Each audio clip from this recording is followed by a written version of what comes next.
I am used to making travel plans. So I researched the hotels and tourist spots on the internet and made reservations. However, the night before we were to leave, my husband said to me, "Oh, yeah. Mom is coming with us on this trip. Okay." I was surprised at the suddenness of the matter. What? I thought it would just be you and me. I told you, didn't I? He's got a nasty way of talking to me.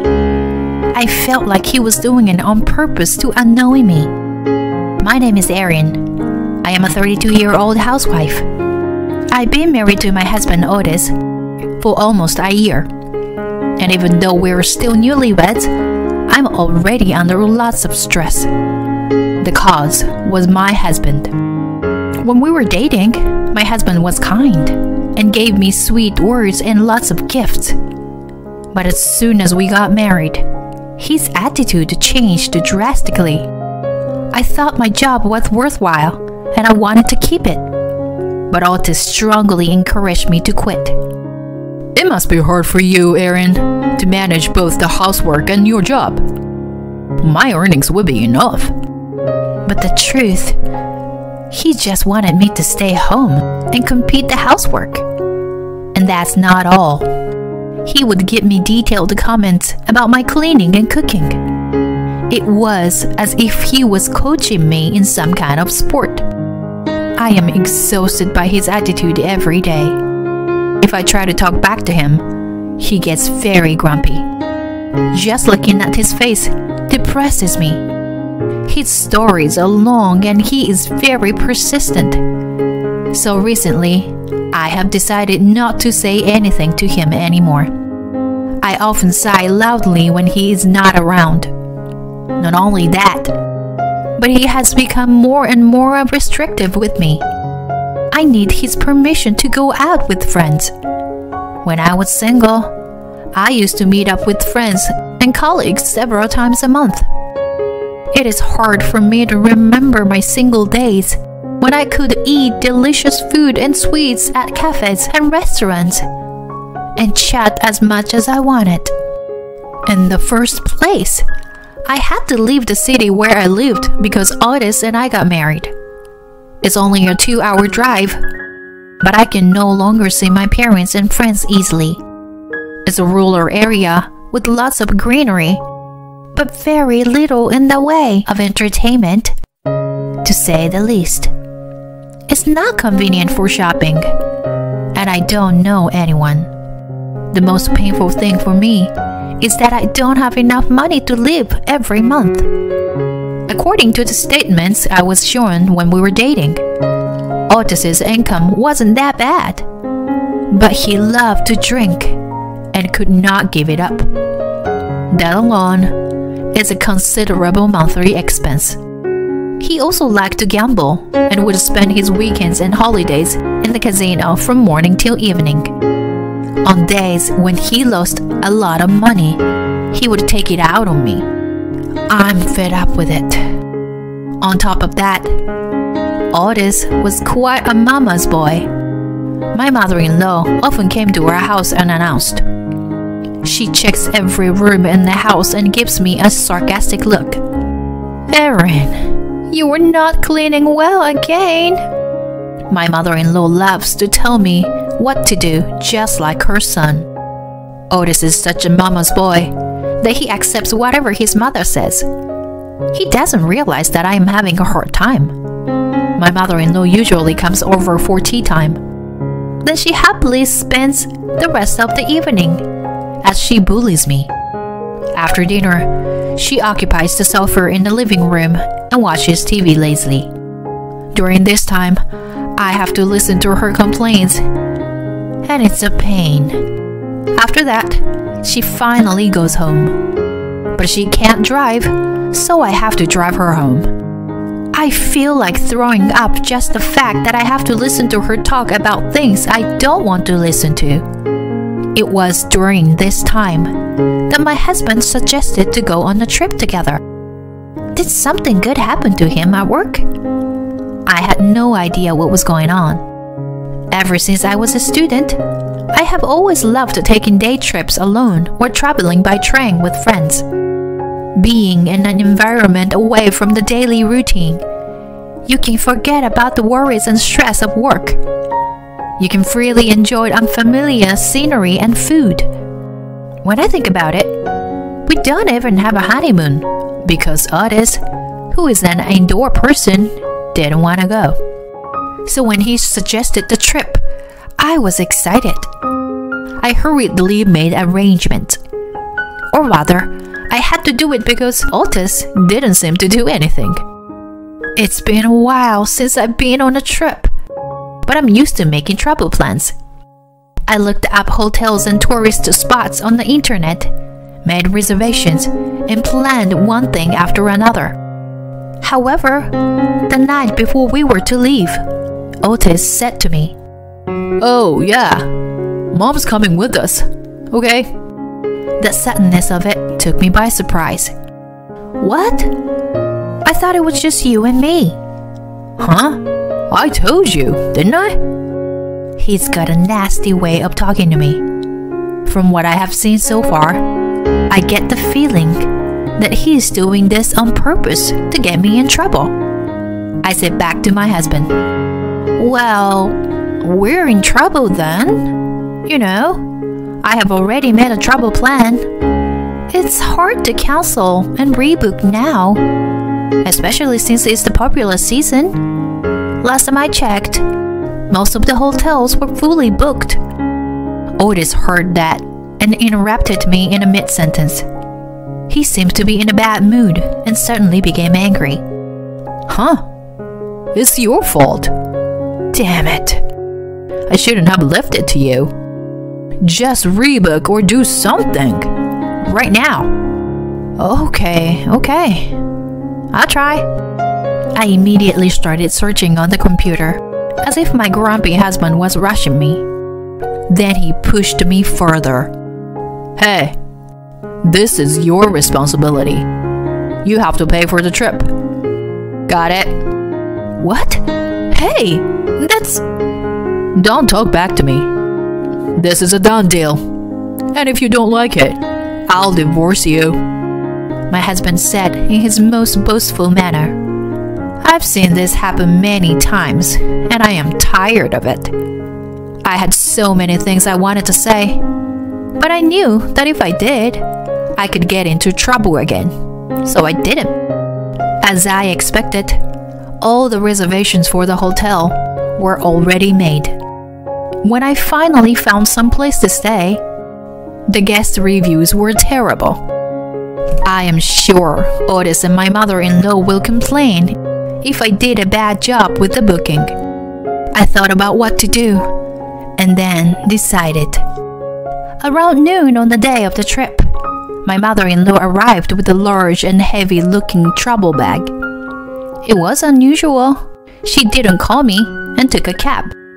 I thought she must have been looking forward to it. My husband, smiling and laughing, greeted her at the front door. Then I said to them, "I'd like you to go on this trip alone, please?" "I'm not going." My husband was quite surprised. He thought I was going to apologize for the travel arrangements. Hey, what the hell? What's that supposed to mean? Explain. Erin, I've been looking forward to this.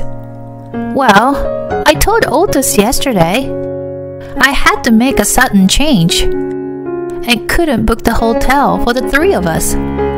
Erin, you are hopeless at everything you do, aren't you? You had all the time and you couldn't even rebook the reservation? As I had expected, they got sarcastic toward me. So I firmly told them I had originally made reservations for 2 people, so it should be fine. Considering the check-in time, I think you should leave by now. Huh? I'm the one who decides when to leave. Otis seems to be angry at me for expressing my opinion, which is rare for me.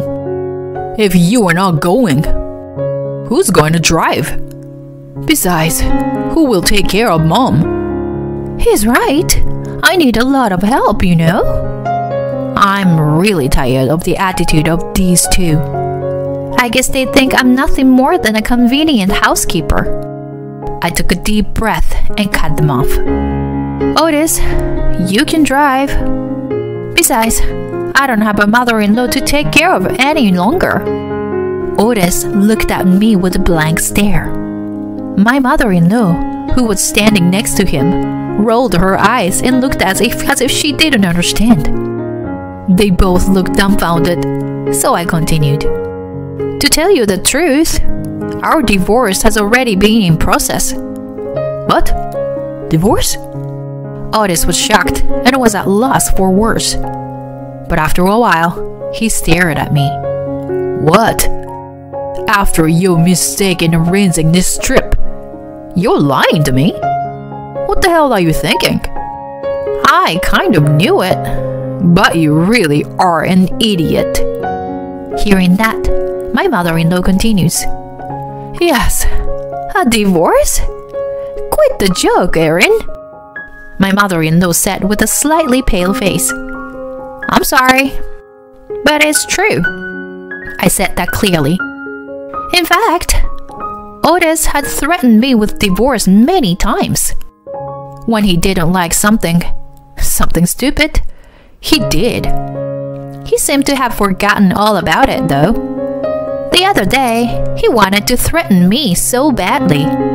He even filed for divorce. But I've done the paperwork too. So the divorce will be final soon. My husband's foolish plan to manipulate me has failed. He thought there was no way I could divorce him. I guess he didn't think I was capable of such a drastic thing as divorce, or even the idea of divorce. After a while, my mother-in-law said, Otis, let's leave her alone and go on our own. My mother-in-law is a sucker for luxury and fun, so I knew this would happen. And Otis seemed to agree with her. Yeah, you're right. Let's leave this idiot alone and go on the trip. Just you and me, Mom. She'll pay for everything anyway. So, let's enjoy it to the fullest. Maybe it was because he didn't have much time.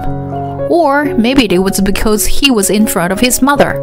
But Otis didn't show his usual overbearing attitude. Then both got into the car and drove off. I, on the other hand, was relieved. That evening, my phone started getting calls from Otis and my mother-in-law. I ignored them for a while, but they were too noisy, so I set my phone in silent. I was just busy packing up my things. When I finished packing everything, I left the house with one suitcase and my purse. It was a house I lived in, but to be honest, I don't have a single good memory of it.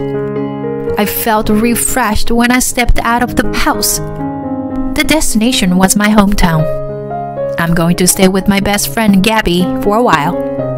Gabby welcomed me with open arms.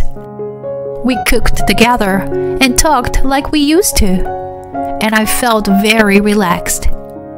On the other hand, Otis and his mother had a bad time on their trip. The staff at the hotel was very rude, and Otis seemed to have lost his temper. The room had a small old bathtub with a musty smell, and the water pressure in the shower was too weak. My mother-in-law, who loves spas and is very particular about what she does, was very dissatisfied with this. Dinner was not included. Otis took a wrong turn and arrived late, so all the restaurants were closed. So they had no choice but to buy food from the vending machines. The next morning, my mother-in-law was excited about the buffet, but she was disappointed to find that it was just frozen food quality. They had a lot of bad-mouthing each other at the hotel, and there was a lot of fighting. On the way back, my husband hit the car in front of him because he was looking aside while driving. Although they were not seriously injured, both of them got whiplash. In addition, when the other man yelled at Otis, Otis lost his temper and retorted in his usual tone. This led to a lawyer's case. The other man's car was a brand new car and very shiny. And because it was a rare car model, he was going to have to pay a lot of money. I had no idea that a car accident would happen. But the hotel that I had rearranged without telling the two of them was... Yes, I deliberately chose a place that seemed to be of poor quality based on the reviews. By the way, the first room I booked was a luxury room with a jacuzzi with a night view. I wanted to beat them a little at the end of our relationship. I deserved it, considering the countless ways my husband and mother-in-law have treated me. They called me on my phone an unbelievable number of times when they found out I wasn't home. I had no choice but to answer my husband's call. Otis seemed to be very angry about the hotel. Whoa, was it really that old? And with such bad service? I didn't see anything wrong when I made a reservation. I just responded and didn't pay any attention to what he said. Otis's voice lacked its usual vigor. Even so, he was still trying to put words of the blame on me. But strangely enough, I was able to ignore them. After only a few days away from Otis and my mother-in-law, I was feeling much better. Reading was my hobby, and for the first time in a long time, I went to the library and purchased the books at the bookstore. The delicious home-cooked meals that my best friend Gabby and I prepared together also cheered me up. Besides, I can sleep peacefully every night. My mind is calm and I can't let most things pass me by. Gabby and my parents were also happy to see my change. As planned, I asked the Otis to pay me for all the horrible things he had said and done to me over the years. I never once did anything terrible. I was just doing what I thought was best for my stupid wife. I'll never pay you anything. At first, my husband was very stubborn and insistent. To my surprise, he even wanted to marry me again. Well, not exactly. I may consider marrying you again, depending on your attitude. He was talking in his usual spirited way. But, of course, I absolutely refused. After listening to his arguments, I opened my mouth. Well, this isn't going to work, so I'm going to apply for mediation, and I will hire a lawyer. As soon as I said that, my husband became quiet, and he showed some reluctance to comply with my request. I think that the issue of our divorce combined with the car accident must have been too much for Otis to handle. Sometime after the divorce, I was able to return to my former job. I am very grateful to my kind boss for making this happen so smoothly. The office is clean. My colleagues are nice and inviting as before. I was feeling rather like I could spread my wings. After a while, I found a nice apartment near the office and started living on my own. I told my best friend Gabby my gratitude, and then I would see her whenever I wanted to, and she was happy to send me off. Time flies. Recently, my boss and friends who knew my situation approached me about a blind date, which I appreciate, but I am busy with work right now. Although the memories have faded, I still sometimes remember the painful days with my ex-husband and mother-in-law. So I am thinking that until I can get my feelings in order, I am not to fall in love or get married for the time being. However, I have decided that I will not give up and will not forget to improve myself until I meet a wonderful match someday. Thank you for watching to the end. Please subscribe to our channel if you like. See you in the next video.